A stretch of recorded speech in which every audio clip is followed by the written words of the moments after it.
Jurassic World Fallen Kingdom de Juan Antonio Bayona.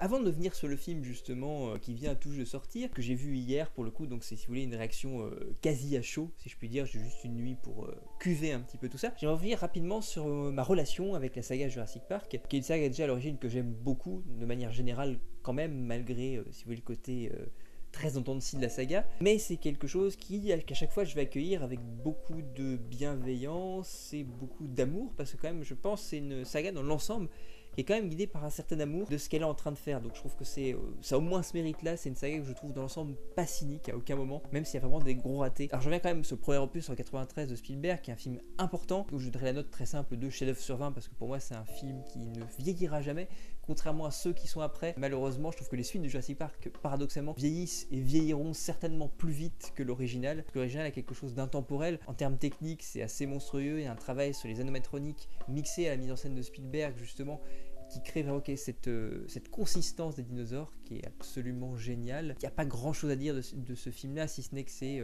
pour moi parfait de bout en bout. Il n'y a pas de bout de gras dans le film, tout est là quand il faut. Et c'est génial, et il y a vraiment, bon, en plus pour l'avoir vu très jeune, quand j'avais aussi tout cet amour dinosaure que j'ai toujours, mais à l'époque encore plus, j'avais, voilà, c'est à ce côté, bon, ça c'est pas neuf, hein, je pense que plein d'autres personnes vous le diront, voilà, c'est un rêve de gosse que tu touches du bout des doigts, et c'est assez dingue le Jurassic Park de Spielberg. Donc très grand film, très important à l'échelle de l'histoire du cinéma, c'est un monument, Jurassic Park. Le Monde Perdu, réalisé aussi par Spielberg, pour le coup, a un petit goût de...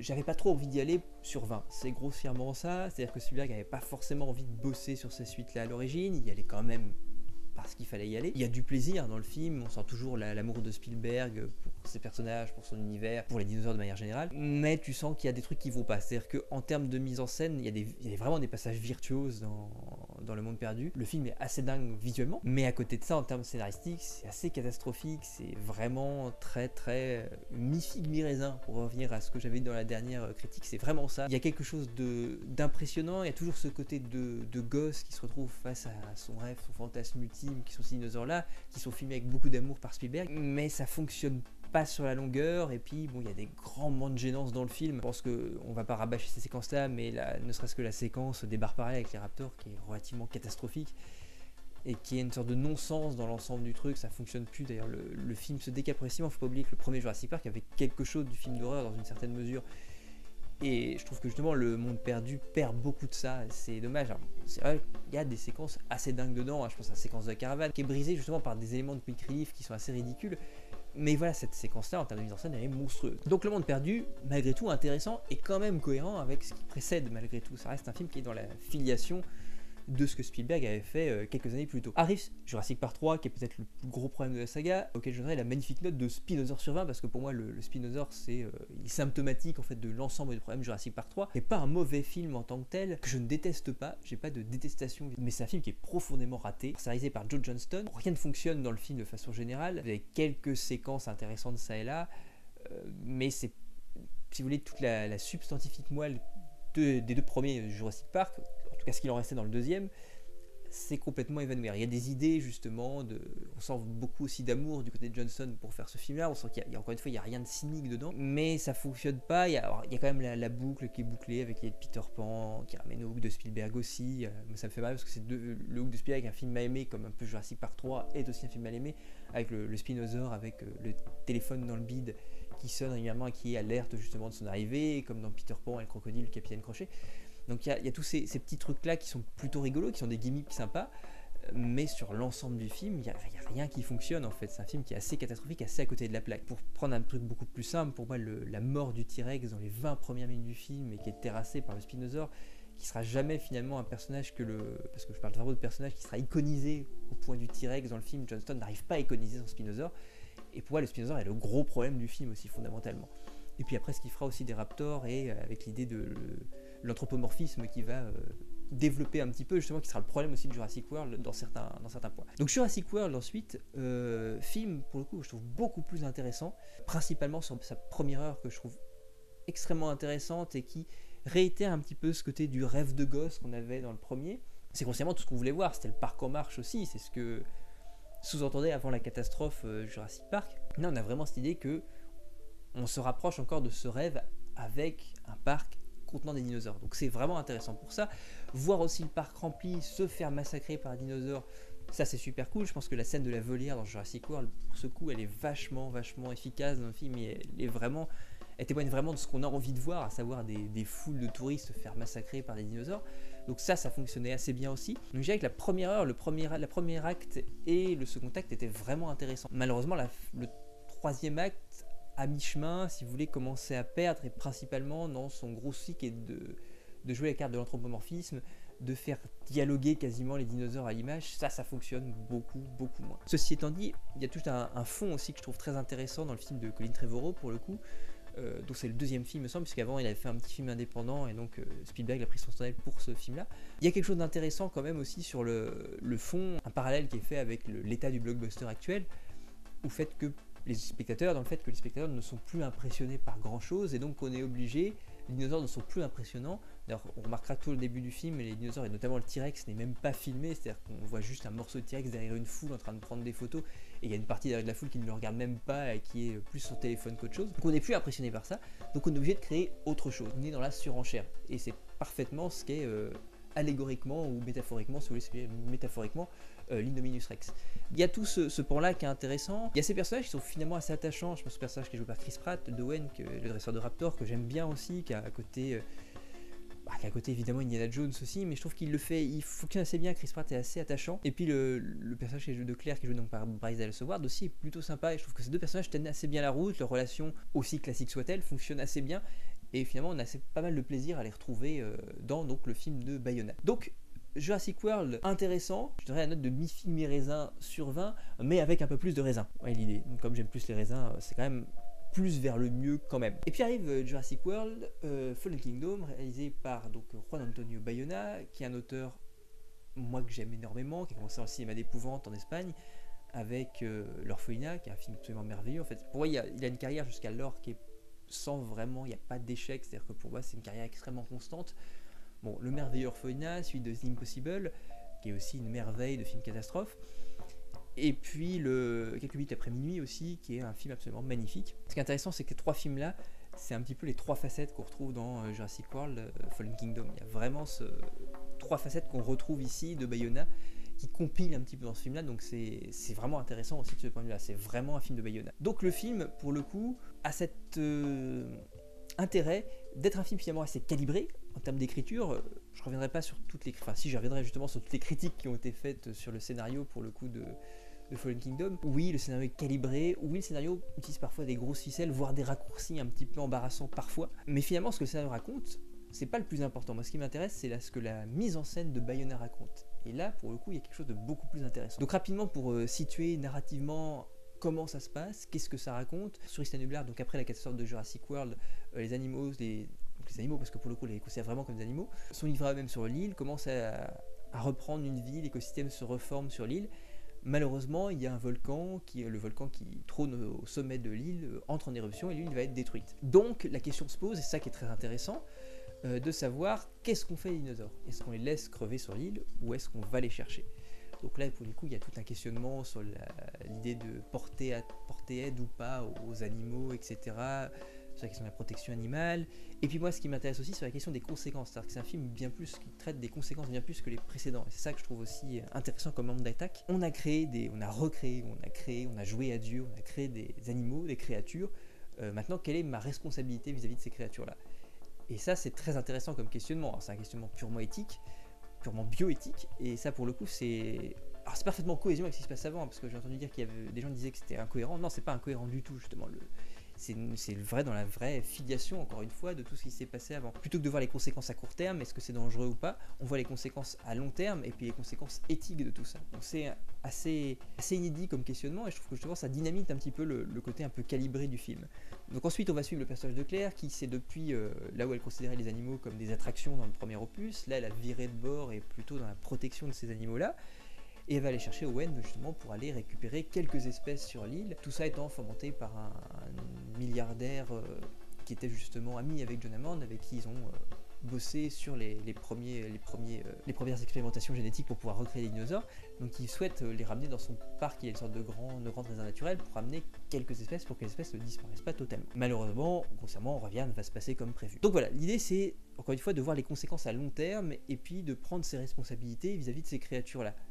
Donc c'est intéressant, tout ça d'ailleurs c'est suscité par tout le discours de Jeff Goldblum, enfin de Ian Malcolm justement, qui intervient au début et à la fin du film. Donc son discours encadre le récit général, donc c'est assez intéressant là-dessus, et il y a toute la réflexion qui est posée derrière, qui est finalement assez claire, hein. C'est pas une réflexion tarabiscotée ou quoi que ce soit, ou même absurde ou non-sensique du tout, elle est totalement cohérente avec l'univers. Donc à partir de là, on va avoir un film en 2 parties, l'une qui va être les 20 premières minutes, alors la bande-annonce le montrait déjà très clairement, la seconde il me semble, pas la première, mais on a une partie sur l'île, qui est une partie purement catastrophe, qui ramène évidemment à ce que Bayona a fait sur The Impossible. Il y a cette capacité chez Bayona à saisir le sublime, la catastrophe à taille humaine, et ça c'est assez dingue. Il y a des images qui sont assez fortes dans le film, et puis on a vraiment le côté dinoporn si vous voulez. Alors je dirais que j'ai pas donné de note au film, mais moi je lui donnerais la note de Bayona dinoporn sur 20, parce que c'est totalement ça.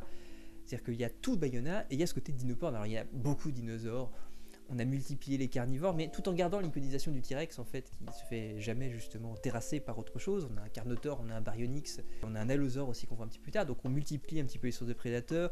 On a une multiplicité d'herbivores aussi qu'on retrouve aussi, qui vont avoir un rôle plus ou moins important, mais voilà, quand on est sur l'île, on a vraiment cette immersion dans un écosystème disparu, qui est d'ailleurs à mon avis beaucoup plus forte que ce qu'on voyait dans Le Monde Perdu. Alors même si voilà, justement le film se trouve un petit peu entre les deux, c'est-à-dire qu'il y a quand même un peu de fanservice. Il y a des références évidemment en premier, avec notamment l'utilisation du brachiosaure, mais qui est vraiment intelligemment faite, c'est-à-dire que le brachiosaure est le premier dinosaure qu'on va voir, et qu'un des personnages justement va voir, qui n'a jamais été en prise directe avec les dinosaures, on va voir. Et on a la même séquence que quand Alan Grant découvre justement le premier brachiosaure. Et puis vous avez aussi, donc le brachiosaure va servir comme, si vous voulez, comme ressort aussi dramatique, tragique, à la fin de la séquence sur l'île, mais ça je vous laisse la découvrir, qui est, je trouve, assez forte, qui m'a fait verser une petite larme, que je trouve très très belle. Et ça me permet justement d'aller sur les questions de mise en scène chez Bayona qui sont intéressantes aussi, c'est-à-dire que les dinosaures là pour le coup sont filmés, on a un beau travail, là justement je pense qu'on parlait de catastrophe, mais il y a aussi l'élément horrifique qu'on trouve chez Bayona aussi, qu'on retrouve ici, où il y a tout ce savoir-faire horrifique qui va récupérer, où les dinosaures apparaissent souvent soit comme des ombres, ce qui permet justement de les rendre plus spectaculaires, quand même on les voit pas parce que c'est très compliqué maintenant, on les connaît tous, c'est-à-dire que le T-Rex vous l'avez vu en long, en large et en travers. Là ce qui est intéressant c'est que Bayona va jouer sur les ombres, sur les éclairs, puisque vous avez toute la première séquence du film, pré-générique, qui est à mon avis une des meilleures scènes qui a été tournée pour Jurassic Park après le premier, qui est une scène nocturne avec un orage, justement le T-Rex va apparaître derrière des éclairs, pareil pour le mosasaure aussi qu'on retrouve, qui a un rôle un peu plus important ici. Et voilà, il joue sur le clair, l'obscurité, les éclairs, les ombres, etc. Donc qui sont des choses très très très intéressantes et qui sont issues finalement de sa formation horrifique. Ça mène justement à la deuxième partie du film, qui est la partie dans le manoir, qui est intéressante parce que là pour le coup on a le film qui va verser progressivement dans l'horreur, en tout cas en termes de mise en scène. J'ai du mal à dire que le film est vraiment un film d'horreur parce qu'il n'est pas vraiment, mais il y a vraiment un savoir-faire horrifique qui va peu à peu contaminer le film, et ça c'est intéressant aussi. Je pense à une scène, alors je vais un tout petit peu spoiler parce que alors, je crois que ça paraissait de toute façon dans la bande-annonce, donc c'est pas un souci, mais voilà, on a notre alors je spoil, oui, peut-être 3, 2, 1, vous êtes parti, je vais spoiler quelques minutes quand même. Pour revenir à l'Indominus Raptor, qui est la nouvelle race génétiquement modifiée.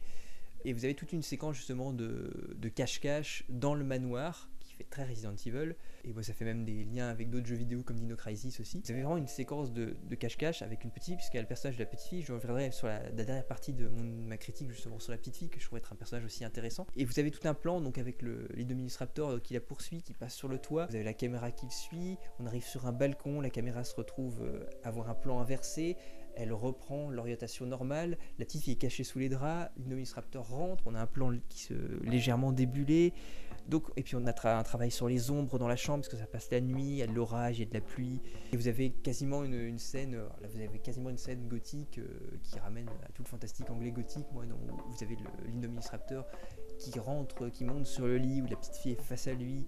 D'ailleurs les pattes de l'Indominus Raptor sont très très bien travaillées, elles ont quasi un côté Nosferatu aussi, donc il y a tout encore une fois les dinosaures là pour le coup ce qui est intéressant c'est de ne plus les traiter sous forme de dinosaures, ils sont quasiment traités comme des monstres, avec tout ce que ça a de positif et de négatif, c'est-à-dire le monstre au sens négatif, mais aussi le monstre au sens l'autre, le différent, qui est justement ostracisé, torturé, malmené, maltraité, et qu'il faut sauver et pour lequel on va avoir de l'empathie. Donc si vous voulez, il y a 2 pans du monstre qui sont travaillés.